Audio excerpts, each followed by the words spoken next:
Hello, a very good day to you, ladies and gentlemen. Welcome to another episode of the Candy Talk here on Herman Manyora's YouTube channel.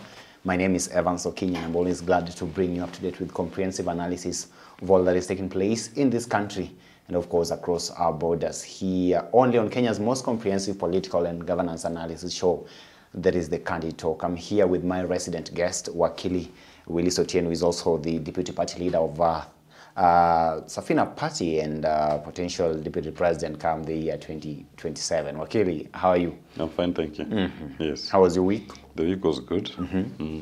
It's boiling nicely. Yes. Why are you saying that things are boiling nicely? Kenyans are going back to the streets. Yes. By the way, how true is that statement? Because I've seen a group of people mobilizing as well for people to go. The ground is ready. Why? We cannot continue with this pain. The job losses, the collapse of the economy. That is the fate that Kenyans are facing today. Okay. And what is the answer? You just have to go back to the streets and demonstrate. Exercise your sovereignty directly as a people. That is why the call to go back to the streets is coming. And it is done within the parameters of the Constitution. Article 1 and Article 37 of our Constitution gives you the right to peaceably unarmed to demonstrate. Article 1 gives you the right to exercise sovereignty directly or through democratically elected representatives. Those representatives in Parliament, the MPs, have failed the people. So the people have a right to opt to exercise sovereignty directly. That is still within the purview of our Constitution. Okay. And if they elect to do it, the ground is boiling nicely. Okay. Let's wait and see what happens. But even though, what would be the problem at this particular moment that would drive people back to the streets? Because I listened to the Nairobi governor and they were saying that you cannot actually expect the president to solve a problem that has been here for over 60 years in 2 years, and of course. But the president, on the other hand, also requested for Kenyans to give him time. I want us to have this conversation. Do you think we are in order as a country to demand for the president to solve some of these problems that have been here since time immemorial? When they started, they said give us 3 months. 3 months came. They said give us 6 months. 6 months came. They said 1 year. 1 year came. Kenyans are not saying that Ruto isn't capable of solving the historical problems. Yes. The agitation is because Ruto is causing more problems. No one is even asking him to solve the historical problems. We are simply telling him, Saul, don't cause us more problems. Don't take odious debt. Don't superintend over a police state that kills its young people. Don't forcefully abduct our young people. Do not engage in economic sabotage of the nation. Those are not historical. Those are occurrences that are happening today. You have an economy that because of government policies, you are seeing job losses every day. The cost of living is increasing. We are not saying that we are demonstrating because of the cost of living that was there in 2007. No, it's the cost of living today. We are not saying shift share that is making our people to die is the shift share of 2007. No, it's the shift share now. We are not saying university funded model. Those are the problems it's causing. So the agitation is not about solving. There's nothing historical about our problems. People are agitating because of the policies he has adopted today that are causing pain to them today. So when they try to tell you, give us time to resolve, we are not saying we don't have a problem with the historical problems. Those ones we can live with. We've lived with them anyway, historically. We are saying economic policies today, which are causing us pain. Those are the things we are rejecting. This shift share nonsense, these forced abductions and disappearances, the killings of our young people, right? Your odious debt, the legal debts you keep taking in the name of Kenya doesn't come into Kenya. Those are the problems we are dealing with today, not past. Okay. So our agitation against him is because of what he's doing today. That is leading to a collapse of this economy. Our young people are not able to get jobs. Those who are in the job market are losing their jobs. Those are today's problems, not last year's problems, not the other year's problems. Those are not Uhuru's problems. Okay. Those are his problems. When you run an economy that you are guaranteed that tomorrow is more painful than today, There's nothing historical about it. It's futuristic. In fact, Kenyans are fighting for the promised future pain that you're giving them. They are not crying about yesterday's pain. It's the promise of a future pain. And the today's pain. That is what is leading people to agitate. So how long does it need? Even if you gave William Ruto 1 million years, the answer is the same. Spectacular failure. You will fail. It will cause you more pain. Then there's nothing about more time that will resolve that. So the president here is saying that, look, the economy is slowly but surely and steadily getting back on its feet. Come on, you people, give me time. That's If what the he economy is getting back on its feet, then why do we have the state of despair in the nation? You have more unemployed people than we had last year. You have more people losing jobs this year than lost last year. So which economy is it that is getting back to its feet? And don't mention this nonsense of Ugali. The price of Ugali has come down. Unga has come down. And of course, I wanted to get into, I saw that heated debate between you and the president's legal economic advisor here on all that Ugali norms. Let me call it There's that. nothing about Ugali here. When I told you the price of Ugali, of Unga, slightly comes down. Yes. Number one, because you have a harvest. This is the harvest period. So there's more maize flour in the market. Yes. Right? The farmers who spend a lot of money in terms of inputs to produce that maize are out in the market looking for buyers. They can't get the buyers at what will be a commercial rate. So they are forced to carry the loss, the burden. Either you stay with your maize or you sell it at a cheaper price. But even when you go to try to sell it, you're not getting takers. Why? Because the takers don't have money in their pockets. Their income has shrunk. Those people who were laid off before they were buying Unga, now they can't afford it because they don't have any income, disposable income. The one who still has a disposable income is now paying shift share, 2.7%. He's now paying housing levy. He's now meeting a higher cost in terms of fuel. He has to spend more on his health care. He has to spend more on other consumables. So even if you thought that the prices has come down, but his disposable income has still reduced because there's pressure on it due to other charges that he's paying. So if last month he could afford to have 300 shillings extra, this month he only has 100 shillings extra. So the disposable income of the person, whatever money he has in his hands, has reduced. Okay. And David indeed thinks that we should be discussing. He prefers Kenyans to spend time discussing Unga Ugali. Who told you measure an economic growth based on the price of Unga Ugali? There are so many parameters that you're supposed to look into. The ability of people to participate in that economy. What's the cost of the production? How productive is that economy?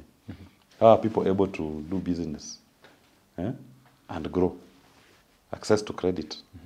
This can't be about Unga. Because you have a harvest, now your economy is doing well. Okay. David Ndie practices voodoo economics. And his spectacular failures is what led Kibaki to fire him, Kagame to fire him, Equity to fire him. He practices theories that don't make sense. When his theories fail, he beats you back to basics. Let's talk about Ugali. My friend, we are in the era of AI, advancements in technology. But you've reduced the economic conversation to Unga Ugali. Those should be by the ways. If you are looking at growth, a productive economy, people will not be thinking about food. People will be thinking about innovation. Because once you have access to capital and you're innovative, you're going to do far much more. There's going to be production in the country. Food will not be a question to be discussed. They've just finished the US elections. Did you see any of the candidates talk about the price of spaghetti or American burger? They are discussing serious issues. But here, because the economy gives everybody food, not the government gives everybody food, but the economy that the government has set up, everybody based on their ability, is able to access something to eat. But ours, government policy is diminishing 60% of our people to be poor, that they have to struggle every day to access food. That is not what we want. That's not what we deserve. And these things need not to be done in 100 years. Okay. These things should be done now. The time is now. The right time to have done it was yesterday. The second best time to do it is now. So we must reject that kind of conversation to discuss Ugali. And we must call David Ndi for his bullshit. That is bullshit. So you guys are saying times are tough, and of course, indeed, the economic situation in the country has not improved as much, in as much as maybe the price of some basic commodities have gone down. Like now we are talking about Ugali, but you're saying here that we cannot be having that conversation on that. So if the price of Ugali has gone down, but the price of fuel is up, so your fare is up, right? The price of unga has gone down, but what you are spending to purchase other consumable items on the shop is up. The price of diapers. And by the way, the price of books. I mean, so whatever little you may have saved on the unga, you spend it higher. You are spending more. If you do your primary balance as a family, you ask yourself, do I have more money remaining, or do I spend more? What is the cost of your food basket? Okay? So you look at, I had 1,000 shillings. I go to the shop. How much do I have remaining? How much can I fill with the 1,000 Kenya shillings? Are there more items or less items? There are definitely less items you can fill than you were filling last month. That's why we say, don't look at one item and you say the economy is improved. No. You're spending more on other items, other costs, as a family. And by the way, on the fuel issue, comparatively, if you look at our neighboring countries here, it seems like our fuel is a little bit high up there based on the data that has been just released recently. I wonder whether we can actually maybe attribute that to the G2G kind of arrangement that we had back then. Of course, that G2G arrangement that was sorting out entrepreneurs, people who are Shylocks, who've captured the fuel sector, led by William Ruto. David Ndi was his #1 cheerleader. When the global prices of fuel goes down, Kenya doesn't go down, it stagnates. When it goes, the global price goes up a little, Kenya it triples. Okay? Because you have in between here a G2G, that the landing costs of that fuel is left to marketeers, or not even marketeers, entrepreneurs to determine. So whereas you got it crude from the national market, the price is known, but what it costs you to land it is left to these entities in the middle. Then you bring in these banks that are so-called financing it in the middle also. So the additional costs that we ought not to have had in the first place. That is why here it is more than Uganda or Tanzania, comparatively. Why? It's just a scheme for people to make money. It's not about service to the people of Kenya. That's what, as we say, is nonsense. An economic policy should be about empowering the people, giving them a better, not hindering them. Theirs seems to be about hindering them. Why do you seem to say that in as much as we are in this kind of situation as a country, then our only solution would be getting back to the streets? If it doesn't work, the Constitution gives you Article 37. Okay? So your Article 37 is to demonstrate over anything. So if you're not happy with the economic situation of the country, then you have a right under the Constitution to demonstrate and to express your displeasure and to demand for better. Why should we still be having G2G today? Why should I pay more fuel than a Tanzanian? And we both are countries that are importing fuel from the same markets. Why must I carry the in-between costs of businessmen? They should not. So I have a right to go and demonstrate. Why should our government take illegal loans in my name and spend the money to whatever they are the ones who know? That is tax in advance. Why should I keep quiet? It's my money. Because I'm the one who's going to pay it. So Kenyans are duty bound to take action. And if demonstrating is one of the actions, it's their right. And they have to do it. Okay. Remember, this would be done at a time when the recent report by the government and the police as well indicate that there were more police casualties than civilian during the last demonstrations that we had. I wonder what you make of that report as well. Why do you discuss fools? I mean, a fool comes with those statistics, you want to discuss it. Okinyi, surely. These Kenyans that are watching us are very intelligent people. The Kenyans watching us are very intelligent. Why are we going to debase their intelligence by discussing a fool and foolish statements? The less said about that fool, the better. We should not even honor him by giving him a comment. Okay, let's wait and see. But you were saying very well here that the conditions right now are bad, and therefore we may find ourselves back to the streets. Ladies and gentlemen, what's your take on the state of the economy right now? The president says that we should give him time, and of course Nairobi governor is also saying here that, look, we cannot expect the president to solve all these historical problems that we've had as a country within just 2 years. Well, let's wait and see what happens. Then you can weigh in and tell us what your thoughts are. But for now, allow me to stop this conversation at this particular moment till we have it again. Have yourself a lovely day. My name is Evans Okinyi. Welcome to Herencia, the heartland of good living, where you belong. A community with endless possibilities. Your path to discovering a master-planned gated community that matches your ambitions. Get yourself this must-have piece of paradise with state-of-the-art amenities, constant water supply, good security, tarmac roads, and much more.